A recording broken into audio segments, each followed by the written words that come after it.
Happy Sunday, everybody. I hope you're having a beautiful weekend with your family. I know that I am.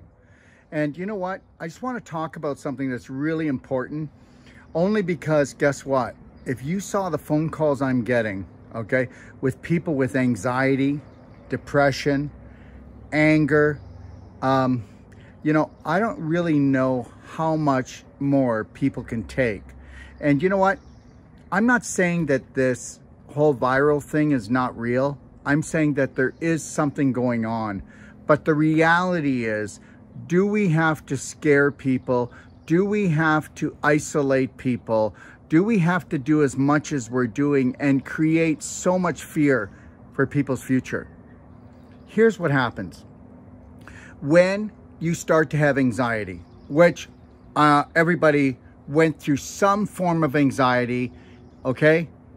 And when that anxiety goes on too long, that creates an actual chemical reaction in the brain that causes inflammation in the brain. Now, believe it or not, how much inflammation can a brain take? Well, there's a safety valve. And what that safety valve is called, do you know what it's called? It's called depression. So you're either going to have anxiety and get mad, or you're going to have anxiety and you're going to get depressed. Now, here's the deal. 99.9% of the time, people don't get mad, but they get depressed. Now, why do people first get anxiety? Well, because they don't know how to process their emotions. And when they can't take action, or they feel they can't take action, they have a what? A reaction, and that reaction is the inflammation on the brain. So instead of you having a seizure or a stroke or a heart attack, your brain is going to shut down. It's just like this. When you overpower a circuit in your house, it blows a fuse. So what your brain does, it blows a fuse and it causes you to go into depression. When you're in depression, you can't even think straight. I'm just depressed. Well, when you get depressed, your immune system comes down. So now you've got a better chance of getting sick. Now, if you stay depressed too long, guess what? Your economy is going to get depressed. You're right, the whole economy of the whole nation. So here's the deal. If we could just learn how to love, honor, respect ourselves, and understand the difference between BS, dysfunctional belief systems, and reality. And if you can't, and you don't know how to process emotions, then you are going to what? Have anxiety first, then depression. Well, I'm going to tell you something. Here's the deal. It's only going to get to a certain point where people are going to get mad and they're not going to be able to take it anymore. Howard, I don't have to tell you things are bad. Everybody knows things are bad. It's a depression. Everybody's out of work or scared of losing their job. The dollar buys a nickel's worth. Banks are going bust. Shopkeepers keep a gun under the counter. Punks are running wild in the street, and there's nobody anywhere who seems to know what to do, and there's no end to it. We know the air is unfit to breathe, and our food is unfit to eat.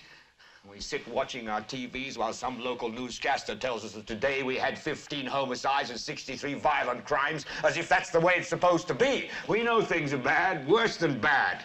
They're crazy. It's like everything everywhere is going crazy, so we don't go out anymore. We sit in the house, and slowly the world we're living in is getting smaller, and all we say is, please, at least leave us alone in our living rooms. Let me have my toaster and my TV and my steel-belted radios, and I won't say anything. Just leave us alone. Well, I'm not going to leave you alone.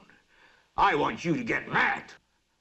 I don't want you to protest. I don't want you to riot. I don't want you to write to your congressman because I wouldn't know what to tell you to write. I don't know what to do about the depression and the inflation and the Russians and the crime in the street. All I know is that first, you've got to get mad.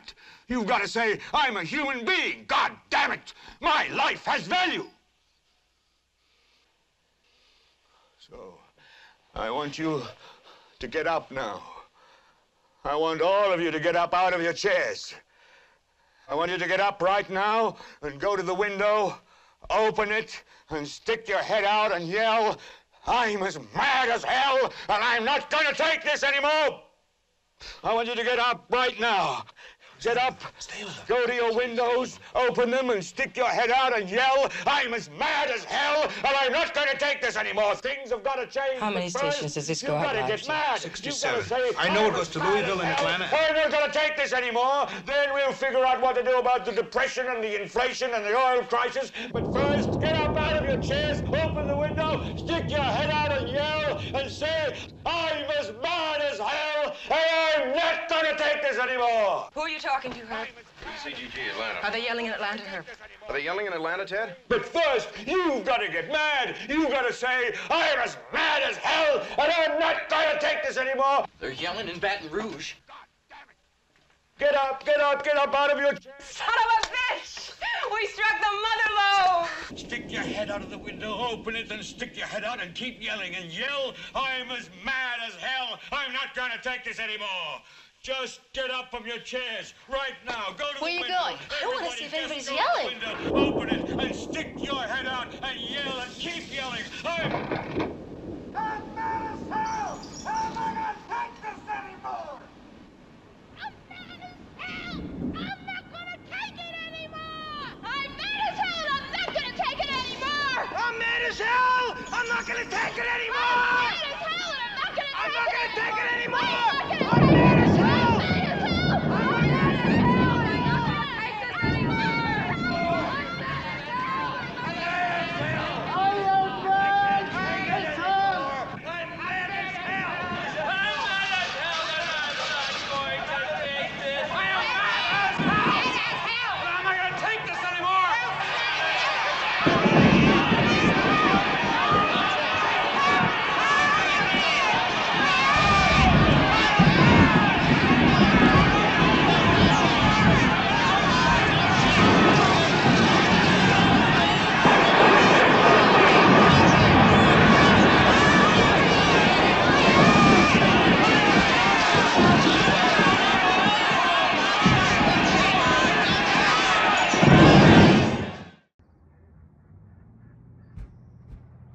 I'm as mad as hell, and I'm not gonna take it anymore.